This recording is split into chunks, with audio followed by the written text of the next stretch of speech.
السلام علیکم ورحمۃ اللہ وبرکاتہ. سبحانک رب اشرح لی صدری ویسر لی امری واحلل عقدۃ من لسانی یفقہوا قولی. ربی زدنی علما اللہم فقہنا فی الدین. اللہم انی اسألک علما نافعا وعملا متقبلا ورزقا طیبا. اللہم انی اعوذ بک من علم لا ينفع ومن قلب لا یخشع ومن نفس لا تشبع ومن دعوة لا يستجاب لها. اللہم انی اعوذ بک من شر ما عملت ومن شر ما لم اعلم. آمین یا رب العالمین. جی آج رجوع اللہ کے سیشن میں ہم نے جو صورتیں آج سلیکٹ کی ہیں وہ ہے سورہ المدثر اور سورہ القیامہ.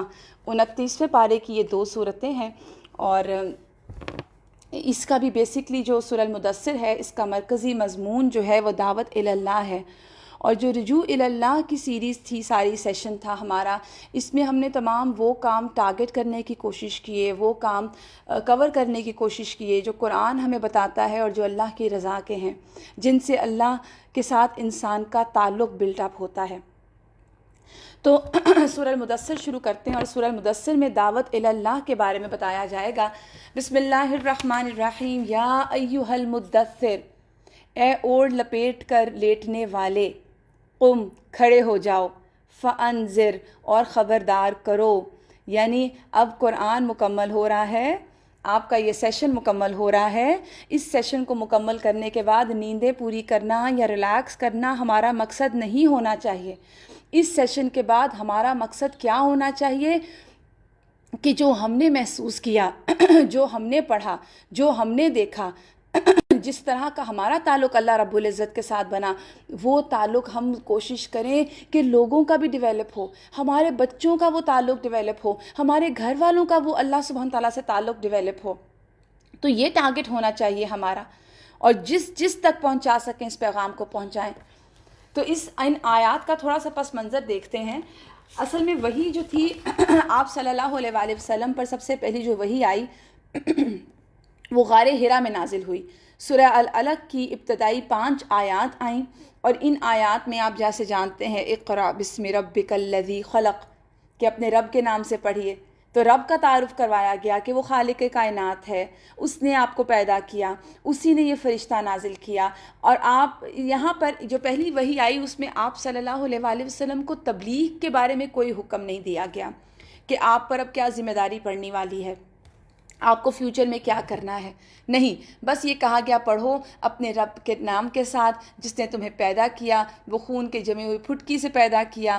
پڑھ تیرا رب بہت عظیم ہے، یعنی رب کا صرف تعارف کروایا گیا. اب دیکھیے کتنی خوبصورت طریقہ ہے نا، کتنی حکمت ہے کہ نبی تک بھی جو پہنچائی جا رہی ہے چیز سب سے پہلے رب کا تعارف. اور ہمارے لیے بھی ضروری ہے کہ ہم بھی جب کسی کو بتائیں ہم یہ نہ پہلے بتانے لگ جائیں کہ تم یہ جو کر رہے ہو یہ گناہ کا کام ہے، یہ فلاں گناہ کا کام ہے، تم پردہ نہیں کرتے گناہ کا کام ہے، تم جھوٹ بولتے ہو گناہ کا کام ہے. نہیں، اس کو کیا پتہ چلے گا کہ گناہ ہے تو گناہ کیوں ہے، اگر میں بچوں تو میں کیوں بچوں. سب سے پہلے مخلوق کو ان کے خالق سے جوڑیں، ان کے خالق کا تعارف کروائیں. اور یہی طریقہ ہے، یہی سنت ہے اللہ کی. اللہ سبحانہ تعالیٰ نے بھی جب پہلی وحی بھیجی تو خالق کا تعارف کروایا، اس کے بعد فرشتہ غائب. آپ صلی اللہ علیہ وآلہ وسلم پریشان ہو کے غار حرا سے واپس آتے ہیں اور حضرت خدیجہ بہت زیادہ تسلیاں دیتی ہیں. اور اس کے بعد حضرت رسول اللہ صلی اللہ علیہ وآلہ وسلم بہت عرصہ اپسیٹ رہتے ہیں کیونکہ وحی رک جاتی ہے. اور پھر وہ جیسے اچانک پریشان تھے کہ وہ کون تھا، میں ہرا میں اکیلا تھا، غار حرا میں وہ کون تھا، وہ کہاں سے آیا، وہ کہاں چلا گیا. حضرت جبرائیل کے بارے میں چونکہ وہ نہیں جانتے تھے. تو سیدنا جابر بن عبداللہ کہتے ہیں کہ میں نے آپ صلی اللہ علیہ وآلہ وسلم سے سنا کہ آپ صلی اللہ علیہ وآلہ وسلم وحی بند رہنے کا تذکرہ فرما رہے تھے. یعنی آپ فرما رہے تھے کہ بہت عرصہ وحی جو تھی وہ بند رہی. تو ایک دفعہ چلتے چلتے وہ کہتے ہیں کہ رسول اللہ صلی اللہ علیہ وآلہ وسلم فرماتے ہیں کہ میں نے آسمان سے آواز سنی تو آسمان کی طرف اسی فرشتے کو دیکھا جو ہرا میں میرے پاس آیا تھا. اب یہ دوسری وحی ہے، یہ جو یا ایھا المدثر ہے ہمیں احادیث سے یہ بھی پتہ چلتا ہے کہ یہ دوسری وحی ہے. پہلی وحی تو ہرا میں آ گئی، اس کے بعد آپ صلی اللہ علیہ وسلم ایک مرتبہ نکلے، جیسے میں نے آپ کو بتایا کہ آپ پریشان رہتے تھے کہ وہ ہوا کیا تھا میرے ساتھ. کیونکہ کچھ ان یوزول تھا نا، ایسا ہمارے ساتھ بھی کچھ ان یوزول ہو تو ہم تھوڑا اپسیٹ رہتے ہیں کہ وہ کیا ہوا، پھر ہم اس کے روٹ کازز دیکھتے ہیں کہ یہ سب کیوں ہوا، یہ کب ہوتا ہے. جیسے کبھی کسی چیز کو کھانے سے اگر طبیعت خراب ہو تو ہم اس چیز کو ڈھونڈنے کی کوشش کرتے ہیں. تو اسی طرح آپ کنفیوژن میں تھے کہ یہ کیا ہوا تھا میرے ساتھ، وہ کون آیا تھا، اب وہ دوبارہ کیوں نہیں آ رہا. اب وہ کہتے ہیں کہ جب میں نکلا تو میں نے اسی فرشتے کو دیکھا جو ہیرا میں میرے پاس آیا. وہ آسمان اور زمین کے درمیان ایک کرسی پہ بیٹھا ہوا تھا. آپ جانتے ہیں کہ حضرت جبرائیل کو رسول اللہ صلی اللہ علیہ وآلہ وسلم نے یہاں پر ان کی اصل حالت میں دیکھا، اور ان کے 600 پر تھے جنہوں نے پورے آسمان کو ڈھانپا ہوا تھا، اور یاقوت اور موتی جھڑ رہے تھے ان کے پروں سے. کہتے ہیں کہ اسے دیکھ کر میں اتنا ڈرا کہ ڈر کے مارے زمین پر گر گیا.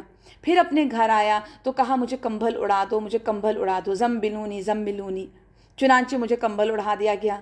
پھر اللہ سبحانہ تعالیٰ نے یہ آیات نازل کی، یا ایھا المدثر، اے اوڑھ لپیٹ کے لیٹنے والے، قم، کھڑے ہو جاؤ، فانذر، ڈرائیے لوگوں کو. پہلا حکم جو آپ صلی اللہ علیہ وآلہ وسلم کو دیا جا رہا ہے وہ کیا، کہ لوگوں کو برے انجام سے ڈرائیے، ان کو اپنے برے کاموں کے بری جزا سے ڈرائیے. یہ ذمہ داری تھی آپ کی. آپ کو پہلی ذمہ داری سے آگاہ کیا جا رہا ہے کہ اب سونے کا وقت نہیں، بلکہ جو لوگ اللہ کو بھول کر غفلت میں پڑے ہوئے ہیں، اللہ سے دور ہیں، اپنے خالق سے دور ہیں، پریشانیوں میں مبتلا ہیں. کیونکہ دیکھیے، اللہ سے دوری، اللہ کی معرفت سے دوری، اللہ کی محبت سے دوری کیا ہے؟ اصل میں پریشانیاں ہی پریشانیاں ہیں. جب ہمیں پتہ ہوتا ہے کہ ہمارے ساتھ کوئی ایسی ہستی موجود ہے جو میری ہر غم کو جانتی ہے، میرے ہر تکلیف کو جانتی ہے، میرے ہر جذبات کو جانتی ہے، وہ میرے ساتھ ہے ہر لمحے، اور وہ طاقتور ترین ہستی ہے، وہ چاہے تو کن کہہ کے کچھ بھی کر سکتی ہے. تو کوئی انسان کبھی کمزور رہ سکتا ہے؟ کتنا اسٹرینگتھ آ جائے کسی انسان میں. تو رب سے جوڑنے کا وقت تھا. اللہ کو بھول کر جو لوگ غفلت میں پڑ گئے، جو پریشان ہیں، جو بدحال ہیں، ان کی مدد کیجیے. اور یاد رکھیے، آج میرا اور آپ کا بھی یہی مشن ہونا چاہیے. کسی لیول پر میں اور آپ ہیں، ہم اپنے گھروں میں ہیں، اپنے بچوں کے ساتھ ہیں، اپنے شوہروں کے ساتھ ہیں، اپنے رشتہ داروں کے ساتھ ہیں، اپنے اسٹوڈنٹس کے ساتھ ہیں، آپ کسی کے ساتھ بھی ہیں. اپنے ارد گرد کی مخلوق کو اللہ کی طرف موڑ دیں، اللہ کی طرف سے، اللہ سے جوڑ دیں. خواہ آپ کوئی بات کہیں، آپ کھانے کی ٹیبل پہ بیٹھے ہیں، آپ بیٹھتے ہوئے اونچا سے کہیں الحمدللہ جس نے مجھے یہ توفیق دی، جس نے مجھے نعمتیں دیں. ورنہ ہم تو خود کچھ نہیں کر سکتے تھے. بس یہ ایک جملہ بول دیں، دوسرے کے دل میں خود بخود احساس آ جائے گا کہ واقعی یہ نعمتیں کہاں سے آئیں میرے پاس. نماز پڑھ کے اٹھیں تو کہیں الحمدللہ جس نے مجھے یہ توفیق دی. لوگوں تک اس طریقے سے پیغام پہنچائیں، چھوٹے چھوٹے چنکس میں ان کو بتائیں. آپ شاپنگ کرنے کے لیے نکلے ہیں، کوئی چیز آپ نے خریدی، آپ کو آپ کی مرضی کا کوئی جوڑا مل گیا، بہت ہی آپ کو پسند، تو کہیں الحمدللہ اللہ نے مدد کر دی، اللہ نے راہ دکھا دی. اگر اللہ نہ چاہتا وہ نہ ملتا. تو یہ طریقے ہیں، لوگوں کو اللہ سے جوڑ دیں، یہ کام کرنے ہیں. یہ رجوع اللہ کے سیشن کے بعد ہم نے ادھر ادھر چلے نہیں نکل جانا، یا کوئی درس سن کے بس ہم نے جھوم کے نہیں آگے پیچھے ہو جانا، پھر تو مقصد ہی فوت ہو جائے گا اس چیز کا. مخلوق کو ان کے رب سے جوڑیں. وہ جو تعلق کٹ گیا ہے نا، اس تعلق کو جوڑیں، اللہ آپ سے راضی ہوگا. تو یہیں پر رسول کو صلی اللہ علیہ وآلہ وسلم کو ان کی ذمہ داری سے آگاہ کیا جا رہا ہے کہ اب سونے کا وقت نہیں ہے، اٹھیں، اب کام کرنا ہے. لوگوں کو ان کے اعمال کی جواب دہی کے لیے تیار کریں. انہوں نے اللہ کے ہاں جواب دینا ہے. برے انجام سے بچائیں، اس کی طرف ان کی توجہ دلائیں، کیونکہ لوگ نہیں جانتے. رسول کے احکام کی اطاعت کی طرف لوگوں کو لے کر آئیں. یا ایھا المدثر قم فانذر، کھڑے ہو جائیں، ڈرائیں، لوگوں کو ڈرائیں برے انجام سے. وَرَبَّكَ فَكَبِّرْ، اتنی خوبصورت آیت ہے. اور اپنے رب کی تکبیر بیان کیجئے، اپنے رب کی بڑائی بیان کیجئے. یعنی یہ دنیا میں جتنے لوگ بڑے بنے بیٹھے ہیں نا، جو خود کو بڑا سمجھتے ہیں، جو اپنے آپ کو سب سے آگے رکھتے ہیں، ان سب کی بڑائیاں جو ہیں، ان سب کا بڑا ہونا اللہ کی بڑائی کے سامنے کچھ بھی نہیں، ایک حقیر نقطہ بھی نہیں. بڑے بڑے حکمران، ان کی حکومتیں دیکھ لیں، اللہ کے سامنے کوئی اوقات نہیں ان کی. آپ صلی اللہ علیہ وسلم لوگوں کو اللہ کی کبریائی بتائیں، بزرگی بتائیں، اللہ کی بڑائی سے روشناس کروائیں. اسی طرح ہمیں بھی یہی کرنا ہے. کہ لوگوں کو اللہ کی بڑائی بتائیں. ہم لوگوں کے سامنے دوسرے لوگوں کو بڑا بنا بنا کے دکھاتے ہیں. ہم لوگوں کے لیے لوگوں کے ہیروز کن کو بنا دیتے ہیں؟ انسانوں کو. اور انہی کے ذریعے ہم ان کو کہتے ہیں کہ وہی لوگ آگے لے کے چلیں. نہیں، لوگوں کو کیا بتانا ہے؟ اللہ کی بڑائی، اللہ کی ذات کی بڑائی. اللہ کی بڑائی سے لوگوں کو روشناس کروانا ہے. جیسے میں نے آپ کو بھی بات کی نا کہ ہم نے اس رجوع اللہ کے سیشن کے بعد لوگوں کو اللہ سے جوڑنا ہے. اپنی ہر بات کا رخ اللہ کی طرف موڑ دیں، اپنی ہر کمزوری کا رخ میں اللہ سے مدد مانگیں، اور اپنی ہر طاقت کا رخ اللہ کی طرف موڑ دیں کہ میری کوئی طاقت حیثیت نہیں. پھر اس کے بعد آپ دیکھیے یہ جو اللہ کی کبریائی ہے، زبان سے بھی اللہ کا کبریائی بیان کرتے رہنا، یہ بھی اس میں آتا ہے. اور اسی حکم کی وجہ سے آپ دیکھیں کہ نماز کے اندر سب سے زیادہ اہمیت کس چیز کو ہے؟ کلمہ اللہ اکبر کو. اور اللہ اکبر کہنے کی بہت اہمیت ہے. اذان میں آپ دیکھیے یہ کلمہ اللہ اکبر کتنی مرتبہ آتا ہے؟ 6 مرتبہ دہرایا جاتا ہے. نماز شروع کس سے کرتے ہیں آپ؟ اللہ اکبر سے، کہ اللہ سب سے بڑا ہے. یہ جو لفظ ہے نا اللہ اکبر، اس کے بولنے کے بعد انسان کے اندر اپنی چھوٹا ہونا سامنے آتا ہے. اور آپ دیکھیے کہ یہ بہت ہی ہیوی ورڈز کے ساتھ اس کو بولا جاتا ہے، اللہ اکبر، اللہ سب سے بڑا ہے. پھر رکوع میں جاتے وقت، سجدے کے وقت، سجدے سے اٹھتے وقت، ہر رکعت میں کتنی مرتبہ اللہ اکبر کہا جاتا ہے. پھر نماز کے بعد تکبیر اور تحلیل، اس کی کتنی فضیلت آتی ہے. سب سے پہلے آپ کیا کرتے ہیں نماز پڑھ کے؟ اللہ اکبر، اللہ اکبر، اللہ اکبر، استغفر اللہ، استغفر اللہ، استغفر اللہ. نماز کے بعد کے اذکار میں اللہ اکبر. تو یہ سب کچھ اس لیے ہے کہ ایک مسلمان کے سامنے ہر وقت اس بات کا احساس رہے کہ میرا اللہ سب سے بڑا ہے. اللہ کی کبریائی کا جو کانسیپٹ اور تصور ہے نا، وہ ہر لمحے موجود رہے، ایوری ٹائم. وَرَبَّكَ فَكَبِّرْ، تو اپنے رب کی تکبیر بیان کیجئے. پھر اس سے اگلا حکم وَثِيَابَكَ فَطَهِّرْ، اپنے لباس کو پاک رکھیے، اپنے کپڑوں کو پاک رکھیے. آپ دیکھیے ہمارا دین کس قدر خوبصورت ہے کہ اللہ تعالیٰ کی تعریف اور کبریائی بیان کرنے کے بعد یہاں پہ دائی کی تربیت کیا کی جا رہی ہے کہ اپنے لباس کو درست رکھیں. میل کچیل سے بھی، نجاست سے بھی صاف ستھرا لباس استعمال کیجئے. جسم کو پاک رکھیے، کیونکہ روح کی پاکیزگی کے لیے جسم کا صاف ہونا بہت ضروری ہے. آپ دیکھیے جب آپ فریش ہوتے ہیں، آپ نہاتے ہیں، آپ بے شک پرانا ہی لباس ہے لیکن دھلا ہوا لباس پہن کے جب آپ اپنے کمرے سے باہر آتے ہیں کیسی فریشنس والی فیلنگ ہوتی ہے. لیکن اسی طرح جب آپ سو کے اٹھتے ہیں، نہ منہ دھوتے ہیں، نہ چہرہ صاف کرتے ہیں، اور اسی طرح پرانے رات کے لباس میں آپ گھر میں گھومنا شروع کر دیں، تو وہ کیسی ایک اچھی فیلنگ نہیں ہوتی اس کے ساتھ. اس کو ہم روزانہ پریکٹس کرتے ہیں. اور کہاں یہ کہ داعی دین جو اللہ کے دین کی طرف بلا رہا ہے، اس نے لوگوں میں جانا ہے، لوگوں میں جا کے اللہ کے دین کا ذکر کرنا ہے، اللہ سے لوگوں کو جوڑنا ہے. اس کا لباس اچھا نہ ہو. ایک مرتبہ رسول اللہ صلی اللہ علیہ وآلہ وسلم کے پاس ایک شخص آیا اور اس کا لباس پھٹا ہوا تھا. آپ صلی اللہ علیہ وسلم نے پوچھا کیا تمہارے پاس مال نہیں ہے؟ تو اس نے کہا اللہ کا بہت شکر ہے، میں اچھا کھاتا پیتا انسان ہوں. تو رسول اللہ صلی اللہ علیہ وآلہ وسلم نے کیا کہا تھا؟ اللہ جمیل یحب الجمال، اللہ خود بھی خوبصورت ہے، خوبصورتی کو پسند کرتا ہے.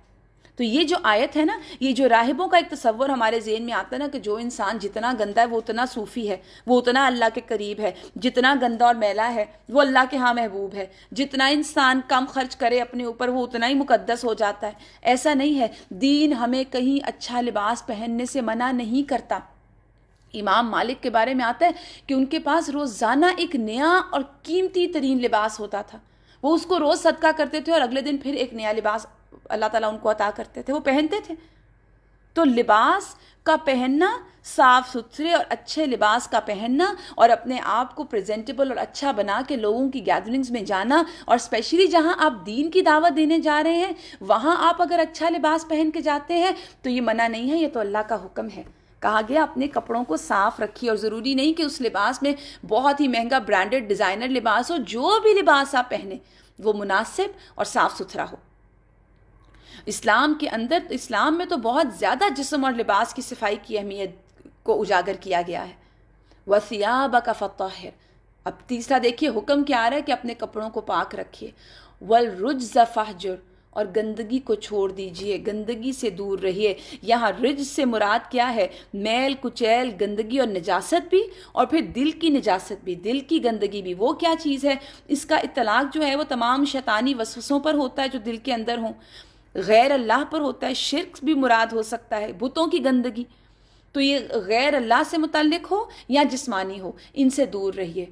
وَلَا تَمْنُن تَسْتَكْثِرْ، یہ بہت ہی خوبصورت آیت ہے کہ زیادہ حاصل کرنے کے لیے احسان نہ کیجیے۔ اب آپ دیکھیے کہ اللہ سبحانہ تعالیٰ اپنے داعی کو تیار کر رہے ہیں۔ رسول اللہ صلی اللہ علیہ وآلہ وسلم کی یہ تیاری ہو رہی ہے پبلک میں جانے کے لیے۔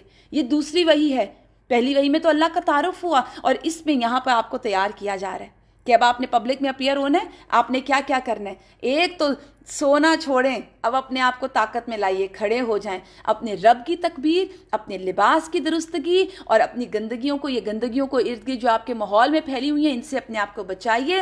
اور لوگوں کو جب کچھ دیں تو اس نیت سے نہ دیں کہ وہ آپ کو ریٹرن کریں۔ بے لوث خدمت، ایسا یہ، اور دیکھیے جو بے لوث خدمت ہے نا، بغیر ریوارڈ کے کسی کی خدمت کرنا، یہ بہت بڑے حوصلے کا کام ہے، یہ بہت حوصلے کا کام ہے۔ یہ ایسے ہو نہیں سکتا، کیونکہ اور تبھی ہو سکتا ہے یہ والا عمل جب کوئی انسان وہ عمل صرف اور صرف اللہ کے لیے کرے، اور وہ اس کا اجر، اس کا ریوارڈ اللہ سے مانگے۔ دنیا کے کام میں بھی ایسا، اور دین میں بھی۔ اگر وہ کوئی دنیا یا دینی بھلائی کے لیے کر رہا ہے تو کسی نہ کسی رنگ میں انسان چاہتا ہے کہ اس کو بدلہ ملے۔ اگر وہ کسی کو دنیاوی طور پہ گفٹ دے رہا ہے، یا وہ چاہ رہا ہے کہ میں کسی کے ساتھ بھلائی نیکی کروں، تو وہ چاہتا ہے کہ جو سامنے والا ہے نا وہ پلٹ کے میرے ساتھ اچھا ہی کرے۔ اور اگر وہ برا کرتا ہے تو ہم کہتے ہیں میرے فلاں فلاں وقت تمہارے ساتھ کیا کچھ نہیں کیا، تم یہ کر رہے ہو میرے ساتھ۔ تو دیکھیے جب ہم یہ ریوارڈ مانگ لیتے ہیں تو ہم نے ریوارڈ تو دنیا میں ہی مانگ لیا، پھر اللہ کے لیے وہ عمل تو نہ ہوا۔ ہمارا عموماً طریقہ کیا ہوتا ہے؟ ہم کہتے ہیں میں نے اللہ کے لیے کیا، سب کچھ برائیاں کرنے کے بعد کہتے ہیں میں نے اللہ کے لیے کر دیا، جب ہماری اپنی بس نہیں چل رہی ہوتی۔ اس وقت اپنی دلوں کی نیتوں کو دیکھا کریں۔ آپ کسی کو صدقہ دیتے ہیں، کسی کی مدد کرتے ہیں، اس کے بعد احسان جتا دیتے ہیں کہ میں اس کو اتنا اتنا دیتی ہوں، اپنی ملازم کو میں نے اتنا اتنا دیا، یہ نہیں بنتی، یہ نہیں میرا کام کرتی صحیح طریقے سے، یہ میرے سامنے آ کے، تو پھر سوچئے وہ صدقہ آپ نے کس لیے دیا؟ اپنے آرام کے لیے دیا یا اللہ رب العزت کی رضا کے لیے دیا؟ آپ اپنے بچوں پہ سپینڈ کرتے ہیں، آپ کے بچے آپ کی بات نہیں مانتے، اس کے بعد ہمارا رویہ کیا ہوتا ہے؟ میں نے تم لوگوں کو کس طرح پالا، تم لوگ یہ ریوارڈ دے رہے ہو مجھے، یہ کر رہے ہو میرے ساتھ۔ یہ تو ماں بھی، دیکھیے ہم مائیں ہو کے بھی یہ باتیں کر جاتے ہیں۔ یہاں پہ کہا گیا کہ خدمت، جو بھی آپ کسی کے ساتھ احسان کریں تو احسان اس لیے نہیں کریں کہ اس سے زیادہ ملے، بدلہ نہیں لینا۔ بس سلف کے بارے میں آتا ہے کہ وہ کسی کو قرض دیتے تھے تو اس کے گھر کے سائے میں بھی نہیں بیٹھتے تھے کہ وہ بھی شاید بدلہ ہو جائے گا۔ اور ہمارا حال تو یہ ہوتا ہے کہ ہم کسی سے مسکرا کے بات کریں اور اب وہ آگے سے جواب میں اس سے زیادہ اچھے طریقے سے بات نہ کرے تو ہماری عزت ہی وہیں ڈیمیج ہو جاتی ہے، اور ہم کہاں کے کہاں پہنچتے اور کیسی کیسی باتیں نہیں کرتے، اپنے اعمال خراب کرتے ہیں، اس کی غیبتیں کرتے ہیں۔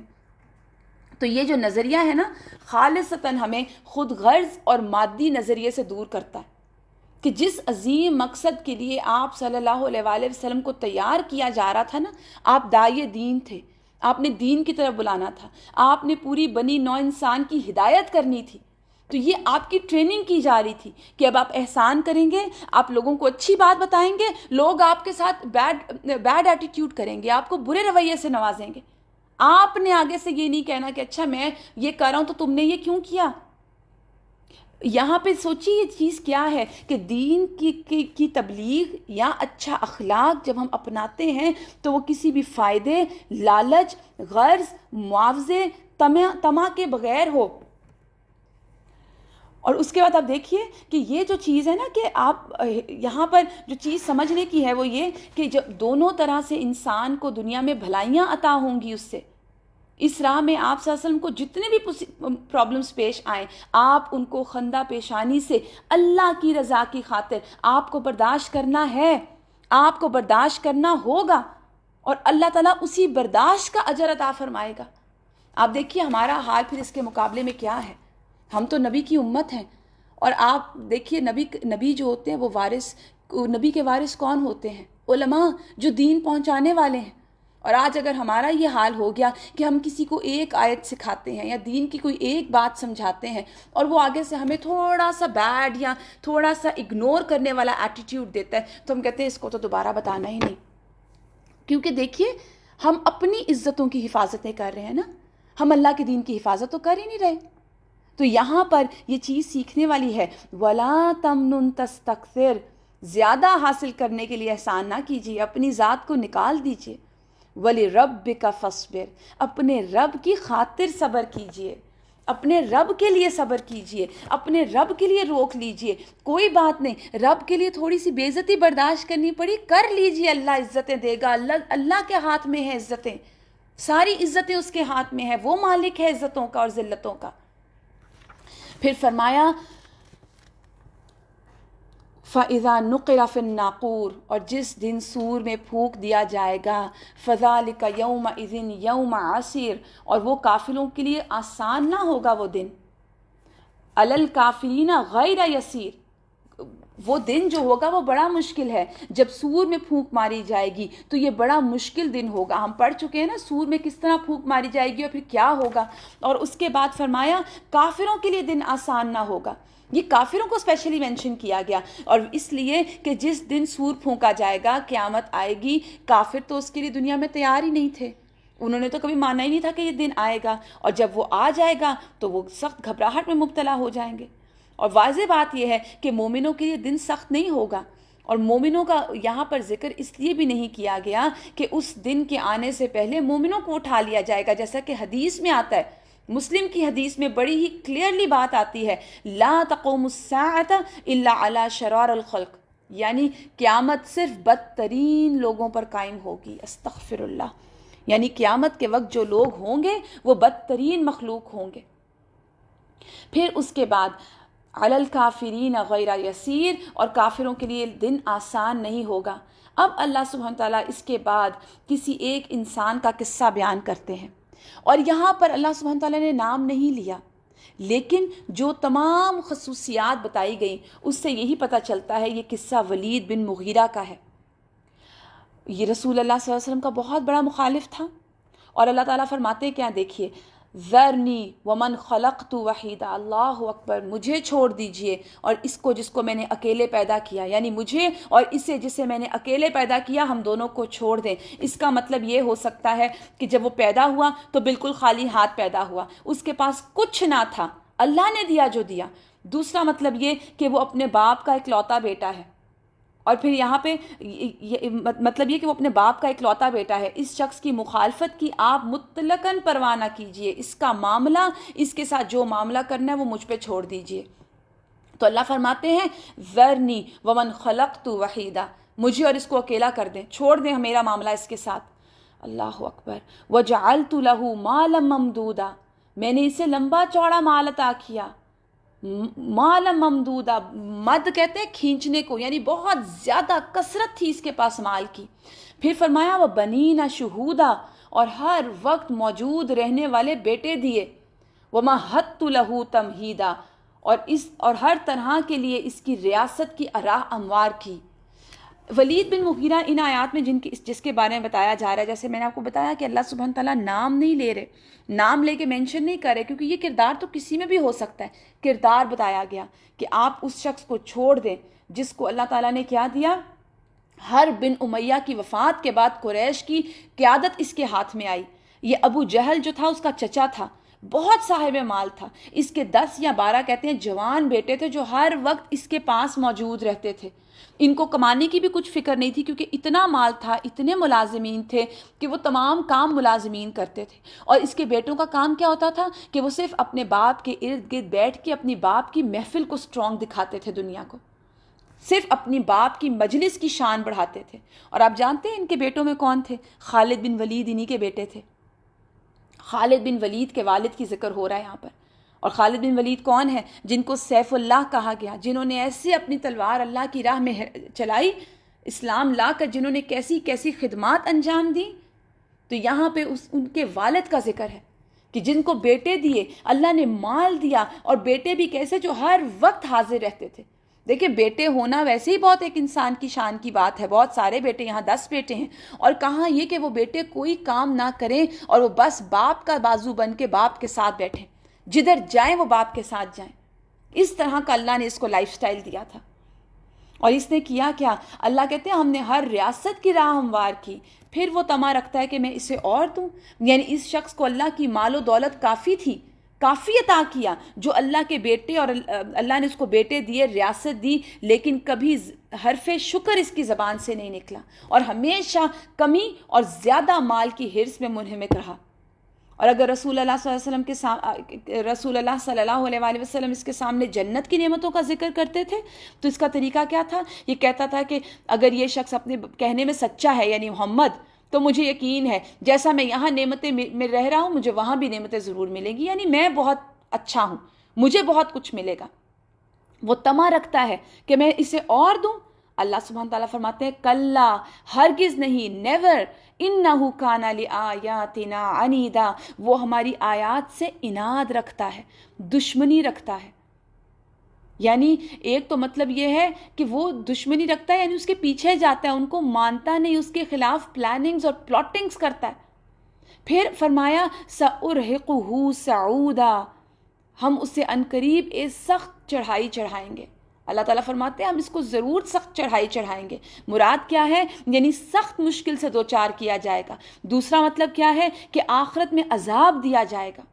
اور یہ جو صعود ہے نا، اس کے بارے میں آتا ہے کہ دوزخ میں ایک پہاڑ ہے جو بالکل چکنا ہے، فلیٹ ہے، جس پر دوزخی کو چڑھایا جائے گا، پھر وہاں سے نیچے گرایا جائے گا، پھر چڑھایا جائے گا، اور یہ عذاب ہمیشہ ہوتا رہے گا. آپ دیکھیے کہ دنیا میں جو کسی کی گناہ ہوتے ہیں نا، عذاب انہی سے ملتے جلتے دیے جاتے ہیں.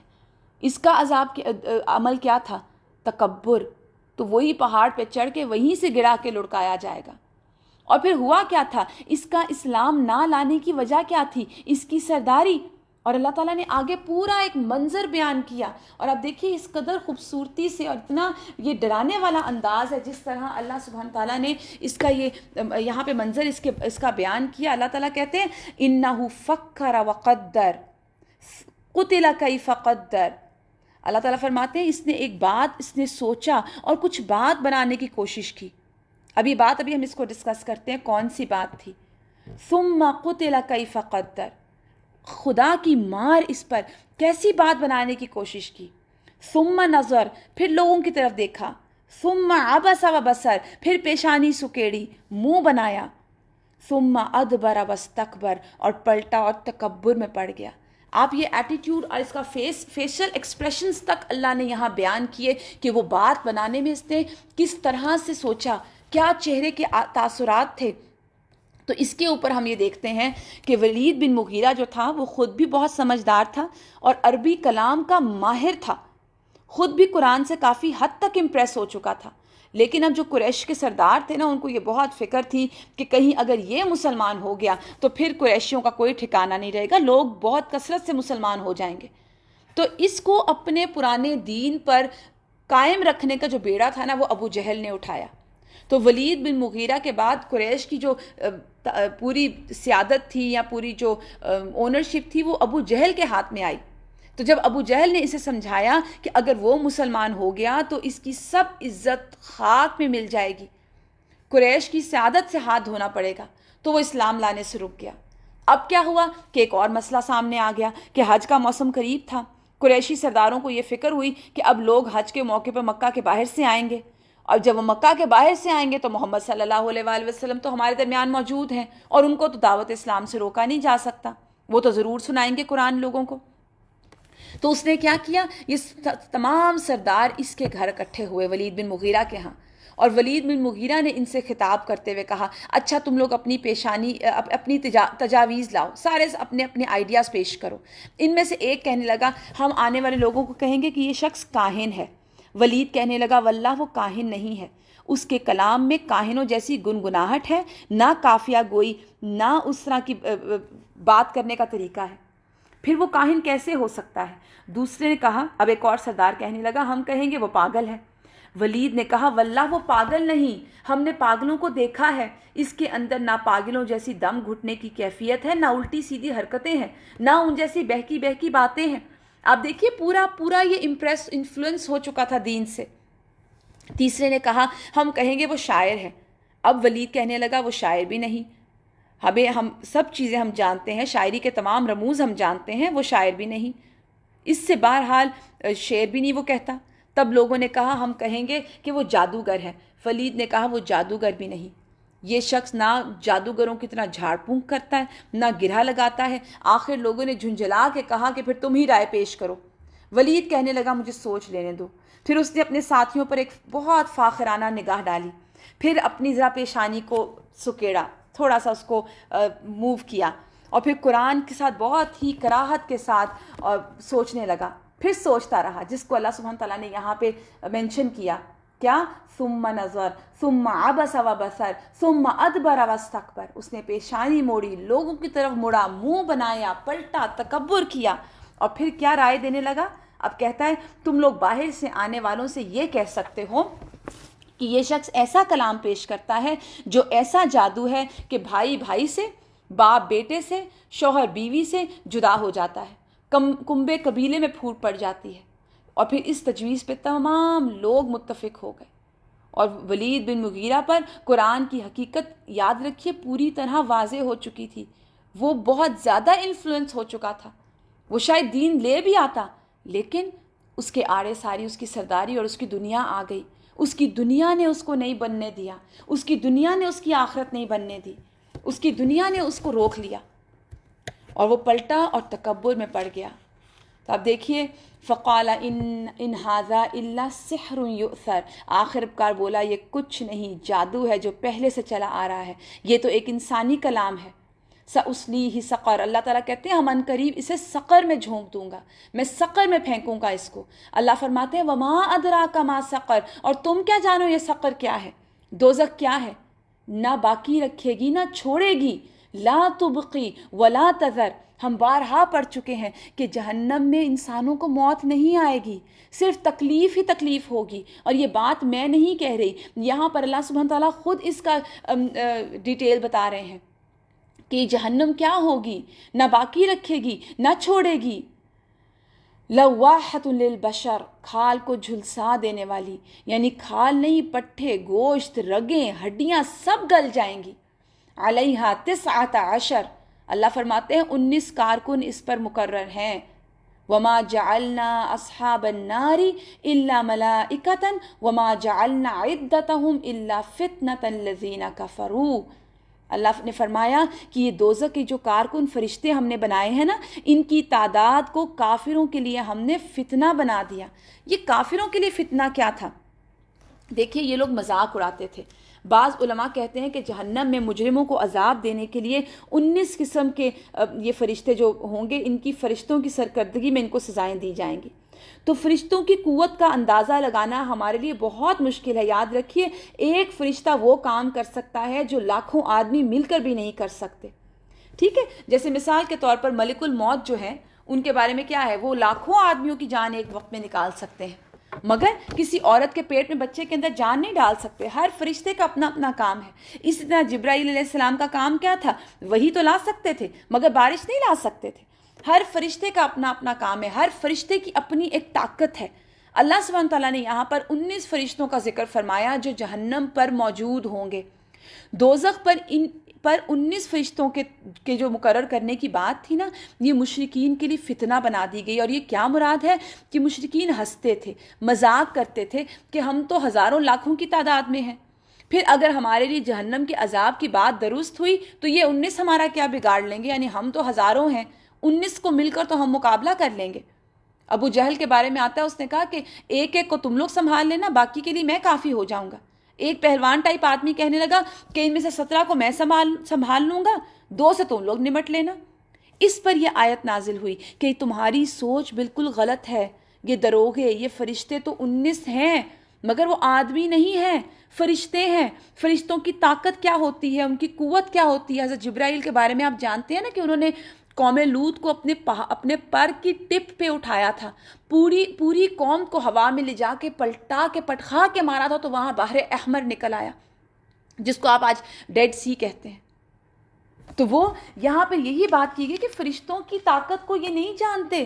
اللہ تعالیٰ یہی فرما رہے ہیں کہ ہم نے اس تعداد کو کافروں کے لیے فتنہ بنا دیا. فتنہ کیا تھا؟ کہ ہنستے تھے، مذاق اڑاتے تھے اس کا.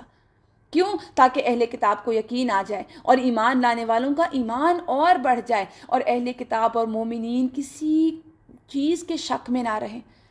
میں بھی یہ پڑھاتے ہوئے سوچ رہی تھی کہ اب دیکھیے اللہ کے رسول یہ پیغام جب جا کے ان کو بہت بتاتے ہوں گے 19 فرشتوں کے بارے میں، جہنم کے بارے میں، اور یہ لوگ ہنستے ہوں گے، مذاق کرتے ہوں گے، تو آپ کے دل کو کیسی تکلیف پہنچتی ہوگی نا. آپ اتنے معزز تھے اپنی قوم کے، کس طرح ستائے گئے ہوں گے، لیکن آپ نے پیغام نہیں چھوڑا، آپ نے بتانا نہیں چھوڑا. پھر فرمایا اور دل کے بیمار اور کفار یہ کہیں گے بھلا اللہ کا اس عجیب بات سے کیا مطلب ہو سکتا ہے. اس طرح اللہ جسے چاہتا ہے گمراہ کرتا ہے، جسے چاہتا ہے ہدایت بخشتا ہے. یعنی اس آیت میں مرض سے مراد شک کی بیماری ہے. یعنی منافق اور کافر دونوں ہدایت کی باتوں سے محروم رہتے ہیں نا، اس کی طرف آنا نہیں چاہتے. ایک ہی بات ہے، ایک ہی مثال ہے. بدبخت آدمی گمراہ ہو جائے گا، لیکن جو اس مثال سے اپنے آپ کی اصلاح کرنا چاہے گا وہ ہدایت لے لے گا، وہ اپنے آپ کو بدل لے گا. اور جو نہیں ماننے والا ہوگا وہ اس کو بھی مذاق اور ہنسی میں اڑا دے گا. وہ کہے گا کیوں ڈرا رہے ہو، فضول باتیں، غلط باتیں مت سناؤ. لیکن جس کا دل ڈر جائے گا وہ اس کا عمل بدل جائے گا. جس کے دل میں اللہ کا تھوڑا سا خوف ہوگا اور وہ ہدایت چاہتا ہوگا، وہ اسی بات سے اس کا ایمان اور یقین اور بڑھ جائے گا. ہم ان کو پڑھتے وقت اپنے دلوں کی کیفیت کو چیک کیا کریں کہ جب میں ایسی آیات کو پڑھتی ہوں تو میرے دل کی حالت کیا ہوتی ہے. اللہ تعالیٰ فرماتے ہیں اور تیرے رب کے لشکروں کو، اللہ اکبر، وما یعلم جنود ربک الا ہو، اور تیرے رب کے لشکروں کو خود اس کے سوا اور کوئی نہیں جانتا.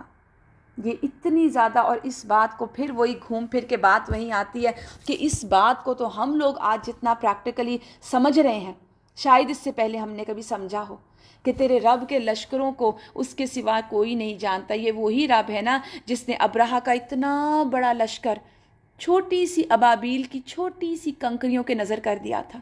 اتنا بڑا لشکر تباہ و برباد ہو گیا. ایسے تھا جیسے کٹی ہوئی کھیتی، کھایا ہوا بھوسا. اور آج آپ دیکھیے لاک ڈاؤن کے بعد کے مناظر آپ انٹرنیٹ پہ دیکھتے ہوں گے، لاک ڈاؤن سے پہلے کے مناظر، دنیا کے ان مشہور مقامات کے، ان ٹورسٹ سپاٹس کے جو کبھی خالی بھی نہیں ہوتے تھے، ان ایئرپورٹس کے جو کبھی خالی نہیں ہوتے تھے. اور آج کیا حال ہے؟ تیرے رب کے لشکروں کو خود اس کے سوا کوئی نہیں جانتا. اور اس دوزخ کا ذکر اس کے سوا کسی غرض سے نہیں کیا گیا. اب یہ نصیحت، اب یہ بتایا جا رہا ہے کہ یہ اتنی سخت باتیں کیوں کی جا رہی ہیں دوزخ کی، اور اس دوزخ کا ذکر اس کے سوا کسی غرض سے نہیں کیا گیا کہ لوگوں کو اس سے نصیحت ہو. نصیحت سے کیا ہوتا ہے؟ کیا فائدہ ہوتا ہے نصیحت کا؟ انسان کا عمل بدل جاتا ہے. آپ کسی کو جب سمجھاتے ہیں، نصیحت کرتے ہیں، محبت سے اس کو کوئی بات سمجھاتے ہیں تو کیا ہوتا ہے؟ دوسرا اپنے عمل کی اصلاح کر لیتا ہے. تو یہ دوزخ کو جو اتنا ڈیٹیل میں بتایا جا رہا ہے نا، یہ اس لیے بتایا جا رہا ہے کہ لوگ نصیحت پکڑیں، اپنی اصلاح کریں، مذاق اڑانے کے لیے نہیں اور ڈرانے کے لیے بھی نہیں. اور اگر ڈرانے کے لیے بتایا جا بھی رہا ہے تو ڈرنا چاہیے. اللہ کا عذاب ایسا نہیں ہے کہ کوئی انسان اس سے بے خوف ہو. پھر فرمایا کلا والقمر واللیل اذا ادبر، قسم ہے چاند کی اور رات کی جب وہ پلٹتی ہے، اور صبح کی جب وہ روشن ہوتی ہے. اللہ تعالیٰ قسم کھا رہے ہیں چاند کی، صبح کی، رات کی. اور یہ قسم کیوں کھائی جا رہی ہے کہ تمام چیزیں ہمارے سامنے ہو رہی ہیں. جتنی یہ یقینی تم دیکھتے ہو نا کہ روشن صبح تمہیں یقینی لگتی ہے، رات تمہیں یقینی لگتی ہے، چاند کو تم دیکھتے ہو تمہیں یقین آتا ہے، تو یقین رکھو کہ دوزخ بھی بڑی چیزوں میں سے ہے. اللہ اکبر. اللہم لا تجعلنا منہم، اللہم انی اعوذ بک من عذاب جہنم. انسانوں کے لیے ڈراوا انسانوں کے لیے ڈراوا ہے. تم میں سے ہر اس شخص کے لیے ڈراوا جو آگے بڑھنا چاہے یا پیچھے رہ جانا چاہے. اللہ فرماتے ہیں کل نفس بما کسبت رہینہ. اب یہ بہت ہی خوبصورت آیت اور بہت سمجھانے والی، اگر آپ اس کو سمجھنے اور اپنی ذہنوں میں بٹھا لیں کہ ہر شخص اپنے کمائی کے بدلے رہن ہے. آپ جانتے ہیں رہن کیا چیز ہوتی ہے؟ مثال کے طور پر آپ کو پیسوں کی ضرورت ہوئی، آپ اپنا زیور یا کوئی ایسی چیز جائیں اور کسی کے پاس رکھوا دیں کہ تم اس چیز کو رکھ لو، مجھے مال دے دو، اور جب تمہیں مال واپس کروں گا میں اپنی چیز لے جاؤں گا. تو ہر انسان اپنی کمائی کے بدلے رہن ہے. ہمارا رہن کیا ہے کہ ہم اچھے اعمال لیں, اللہ کے پاس جائیں اور اپنے نفسوں کو چھڑوا لیں جہنم سے. تو یہاں پہ یہ چیز سوچنے کی سے تعلق رکھتی ہے. ہر شخص اپنے کمائی کے بدلے رہن ہے. الا اصحاب الیمین, مگر دائیں بازو والوں کے سوا. اب یہ دائیں بازو والے کون ہیں؟ فی جنات یتساءلون, وہ جنتوں میں ہوں گے, وہ جنتوں میں ہوں گے. یسألون, سوال کریں گے, کوسچن آنسرز کریں گے. اب یہ جنتیوں اور جہنمیوں کے درمیان کوسچن آنسرز ہوں گے, بات چیت ہوگی. یتساءلون عن المجرمین, وہ مجرموں سے پوچھیں گے, یعنی جنتوں میں ہوں گے اور مجرموں سے سوال کریں گے. اس دور میں جیسے ہم نے پہلے بھی بات کی کہ سمجھنا مشکل تھا, آج کے دور میں مشکل نہیں ہے کہ وہاں پہ جنت اور جہنم کے درمیان مکالمہ کیسے ہوگا. اللہ چاہیں تو کچھ بھی کروا سکتے ہیں.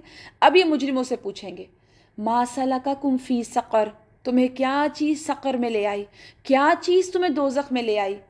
قالو, وہ کہیں گے, لم نک من المصلین, ہم نماز پڑھنے والوں میں سے نہیں تھے.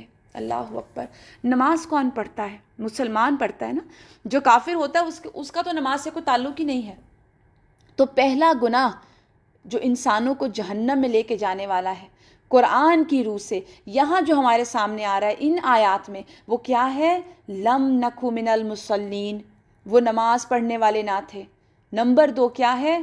ولم نکو نطعم المسکین, وہ مسکین کو کھانا نہیں کھلاتے تھے. وَكُنَّا نَخُوضُ مَعَ الْخَائِضِينَ, اور وہ حق کے خلاف باتیں بنانے والوں کے ساتھ مل کے باتیں بناتے تھے. تو پہلا عمل جو سب سے پہلے آیا وہ اسلام کا پہلا رکن نماز, اہم ترین رکن, اللہ تعالیٰ سے تعلق قائم کرنے کا سب سے بڑا ذریعہ. رسول اللہ صلی اللہ علیہ وآلہ وسلم نے نماز کو کیا کہا؟ اپنی آنکھوں کی ٹھنڈک. آپ صلی اللہ علیہ وآلہ وسلم حضرت بلال سے کیا کہتے تھے؟ اقم الصلاۃ یا بلال ارحنا بہا, اے بلال ہمیں نماز سے راحت پہنچاؤ. نماز کو رسول اللہ صلی اللہ علیہ وآلہ وسلم نے جنت میں جانے کی ضمانت قرار دیا. ضمانت, آپ صلی اللہ علیہ وسلم کی ضمانت ہے کہ جو انسان نماز قائم کرے گا, اس کے وقت کی حفاظت کرے گا, اس کی اوقات کے اندر اس کو پڑھے گا. یہ نہیں کہ لیٹ کر کے بغیر کسی عذر اور وجہ کے, اس کے وقت کے اندر نماز کو پڑھے گا, اس کے رکوع اور سجود کو پراپر طریقے سے کرے گا, سکون سے ادائیگی کرے گا نماز کی. نماز میں دل بھی لگائے گا, جسم کو بھی لگائے گا. تو ایسی نماز جنت میں جانے کی ضمانت ہے. حضرت ربیعہ بن کعب الاسلمی رسول اللہ صلی اللہ علیہ وسلم کی خدمت میں حاضر رہتے تھے. رسول اللہ صلی اللہ علیہ وسلم کے لیے وضو کا پانی اور دوسری چیزیں لایا کرتے تھے. بڑی خوبصورت حدیث ہے. ایک مرتبہ آپ صلی اللہ علیہ وآلہ وسلم نے خوش ہو کر کہا, ربیعہ مانگو, کیا مانگتے ہو؟ حضرت ربیعہ نے عرض کیا, اب بہت سمجھدار تھے نا, اب دیکھیے مانگ کیا رہے ہیں. یا رسول اللہ صلی اللہ علیہ وآلہ وسلم, میں جنت میں آپ کی رفاقت چاہتا ہوں. تو آپ نے فرمایا, کثرت سجود سے میری مدد کرو. یعنی میری مدد کرو سے مراد کیا ہے کہ اپنی سجدوں میں کثرت کرو. یعنی تمہارے نامہ اعمال میں کثرت نماز میرے لیے تمہاری سفارش کرنی آسان کر دے گی, میرے لیے سفارش کرنا آسان بنا دے گی. تو اللہ تعالیٰ نے قرآن پاک میں جن کامیاب لوگوں کی نشانیاں بتائی ہیں نا, وہ بھی نمازوں کی پابندی کرتے ہیں. قد افلح المؤمنون الذین هم فی صلاتہم خاشعون, نماز کی پرواہ, نماز کی پابندی. اور یاد رکھیے مومنین جو ہوتے ہیں انہیں ان کی تجارت, خرید و فروخت اور نماز کی قائم کرنے سے نہیں روکتی. پھر اللہ تعالیٰ نے نماز کو اقامت دین کی تمام تر جد و جہد کا اصل قرار دیا, حاصل قرار دیا. اللہ تعالیٰ قرآن میں فرماتے ہیں اگر ہم انہیں زمین میں اقتدار بخشیں تو وہ نماز قائم کریں. سورہ حج کی آیت نمبر 41 ہے. زکوٰۃ دیں گے, نیکی کا حکم دیں گے, برائی سے منع کریں گے. اور تکلیف اور دکھ کے وقت تو خاص طور پہ مومن کا سب سے بڑا سہارا یہ ہوتا ہے. اللہ سبحانہ تعالیٰ قرآن میں سورہ البقرہ میں فرماتے ہیں وَاسْتَعِينُوا بِالصَّبْرِ وَالصَّلَاةِ, کہ اے لوگو جو ایمان لائے ہو اللہ سے صبر اور نماز کے ساتھ مدد مانگو. حضرت ابراہیم علیہ السلام نے جب اللہ تعالیٰ کے حکم پر اپنے گھر والوں کو بیت الحرام کے قریب بیاب و گیا وادی پر لا کے بسایا تھا, تو بارگاہ میں کیا دعا کی تھی اللہ کی کہ اللہ میری اولاد کو نماز قائم کرنے والا بنا دے, نماز قائم کرنے والا. وہاں بھی یہی دعا کی تھی. حضرت اسماعیل کے جو اوصاف قرآن میں آتے ہیں اس میں کیا تھا کہ وہ اپنے گھر والوں کو نماز اور زکوٰۃ کا حکم دیتے تھے. سورہ مریم میں آتا ہے. رسول اکرم صلی اللہ علیہ وآلہ وسلم کو بھی اس بات کا حکم دیا گیا نا کہ اے محمد اپنے اہل و عیال کو نماز کا حکم دو اور خود بھی اس کے پابند رہو. پھر اس کے بعد قرآن کریم کی ہدایت حاصل کرنے والے جو خوش نصیب لوگ ہیں، اللہ کریم نے جو ان کی نشانیاں بتائی ہیں ان میں بھی نشانی یہ کہ وہ نماز قائم کرنے والے ہیں. اور نماز میں غفلت، نماز میں کاہلی، نماز میں سستی منافقین کی نشانی بتائی گئی ہے. نماز قرآن میں بتائی گئی ہے. پھر سورہ ماعون میں اللہ تعالیٰ کہتے ہیں کہ ان نمازیوں کے لیے ہلاکت ہے جو نماز کے معاملے میں غفلت اور بے پرواہی سے کام لیتے ہیں. نمازی اور ہلاکت کتنی دونوں الگ الگ باتیں ہیں، لیکن وہ کیوں ہے کہ نماز کے لیے اٹھیں تو مشکل سے اٹھیں، نماز میں غفلت، رکوع جو ہے وہ کمر کو سیدھا نہ کریں اور رکوع میں ایسے بس مشکل سے لگے بندھے مشکل سے جھکیں، سجدہ ہو تو سجدہ مکمل نہیں، وہ ٹھونگے مار کے فٹافٹ تیز تیز نماز ادا کر دی جائے. یہ درست نہیں ہے. نماز کا تو طریقہ ہی اصل یہ ہے کہ آپ کا ہر ہڈی اور جوڑ ہر پوسچر کے بعد نارمل اپنی جگہ پر آ کے بیٹھے، اس کے بعد اگلا پوسچر ہو. تو یہاں پہ کہا گیا ہلاکت اور تباہی ہے نمازیوں کے لیے. پھر قرآن مجید میں اللہ تعالیٰ نے اقوام کی تباہی اور ہلاکت کا اصل سبب جو ہے وہ نماز کے ترک کرنے کو بتایا. جیسے ہم نے پڑھا تھا نا سورہ مریم میں، اللہ تعالیٰ نے کیا فرمایا تھا کہ اللہ اس کے بعد اللہ کے فرما بردار بندوں کے بعد ایسے نالائق لوگ جانشین ہوئے جنہوں نے نمازوں کو ضائع کر دیا اور دنیا میں لگ گئے. اللہ فرماتے ہیں ان کو ہم غی میں ڈالیں گے، غیہ، گمراہی کے انجام سے دو چار ہوں گے. پھر قیامت کے روز جہنمیوں کا ایک گروہ جہنم میں جانے کا سبب کیا بتائے گا؟ ابھی ہم نے پڑھا لم نک من المصلین، ہم نماز نہیں پڑھتے تھے. تو یاد رکھیے یہ جو نماز ہے نا، یہ حالت امن، حالت خوف، گرمی، سردی، تندرستی، بیماری، قتال، جہاد، ہر موقع پر فرض ہے. کہیں یہ فرض ساقط نہیں ہوتا. رسول اکرم صلی اللہ علیہ وآلہ وسلم 5 فرض نمازوں کے علاوہ تہجد، اشراق، چاش، تحیۃ الوضو، تحیۃ المسجد کا بھی اہتمام کرتے تھے. خاص موقعوں پر اپنے رب کے حضور توبہ استغفار کے لیے نماز کو ذریعہ بناتے تھے.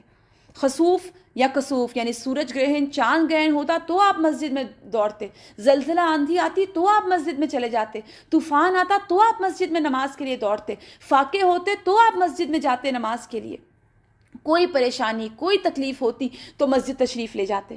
سفر کے لیے جاتے تو واپسی ہوتی تو پہلے مسجد میں تشریف لے جاتے. تو آپ صلی اللہ علیہ وآلہ وسلم کے اب دیکھیے آخری حالت میں، علالت میں، رسول اللہ صلی اللہ علیہ وسلم کو جس چیز کی زیادہ فکر تھی وہ بھی کیا تھی؟ نماز تھی. وفات سے چند لمحے پہلے آپ نے اپنی امت کو جو آخری وصیت کیا تھی وہ کیا تھی؟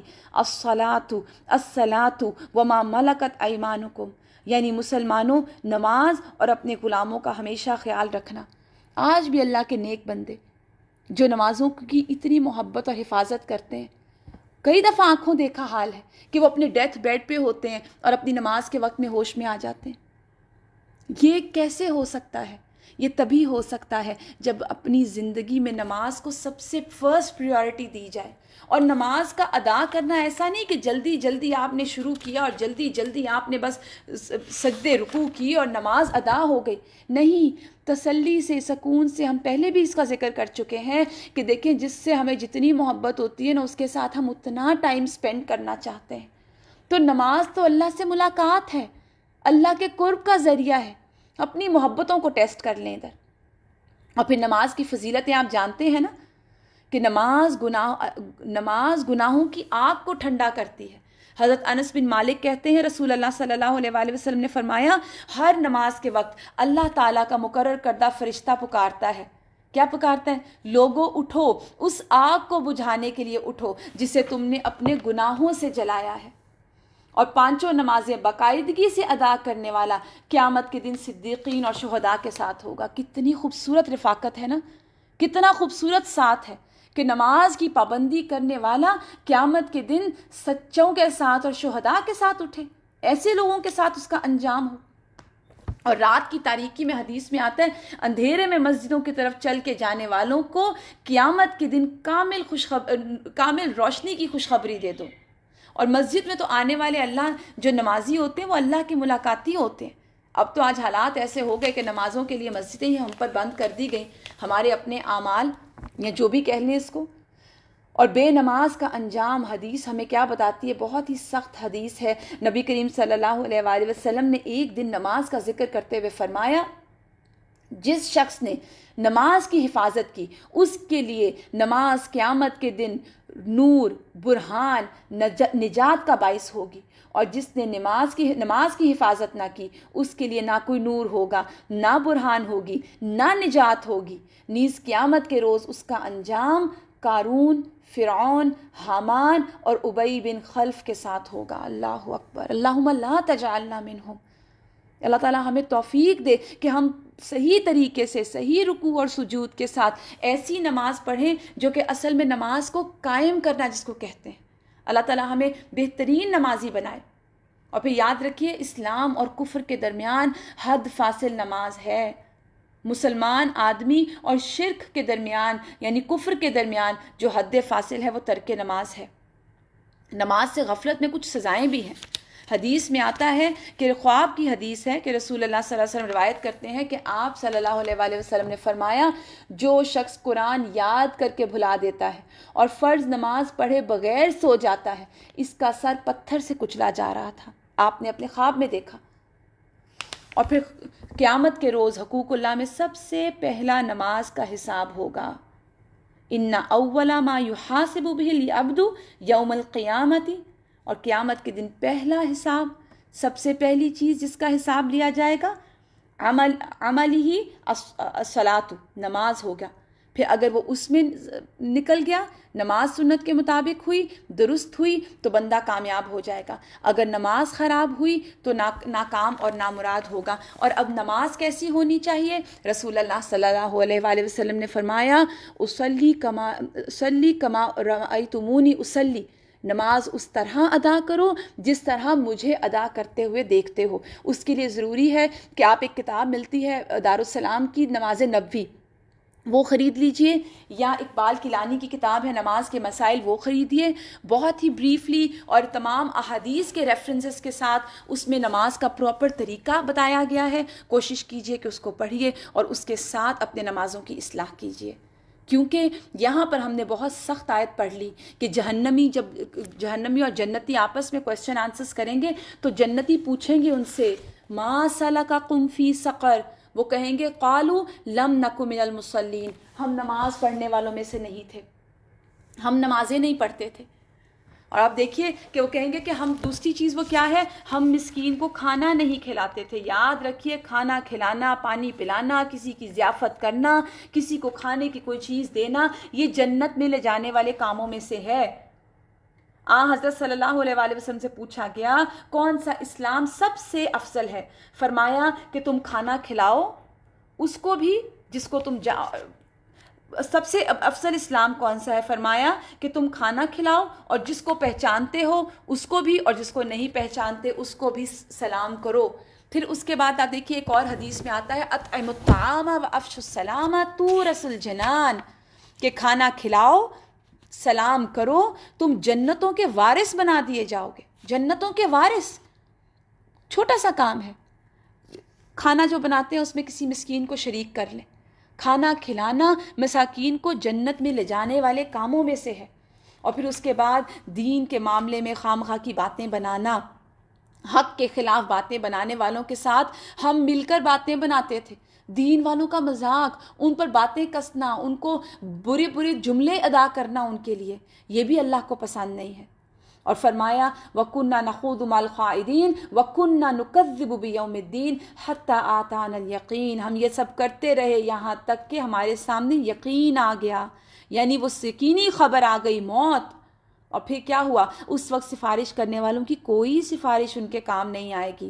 آخر ان کو کیا ہو گیا؟ یہ اس نصیحت سے منہ موڑ رہے ہیں گویا جنگلی گدھے ہیں جو شیر سے ڈر کر بھاگ رہے ہیں. بلکہ ان میں سے تو ہر ایک یہ چاہتا ہے کہ اس کے نام کھلے خط بھیجے جائیں. یہ تمام جو لوگ تھے یہ آپ صلی اللہ علیہ وسلم سے ایسی ڈیمانڈز کرتے تھے، مکہ کے ایک ایک سردار کے نام، ایک ایک شیخ کے نام خط آئے گا تو ہم تمہاری پیروی قبول کریں گے. اللہ فرماتے ہیں ہرگز نہیں. اصل بات یہ ہے یہ آخرت کا خوف نہیں رکھتے، ہرگز نہیں. یہ تو ایک نصیحت ہے.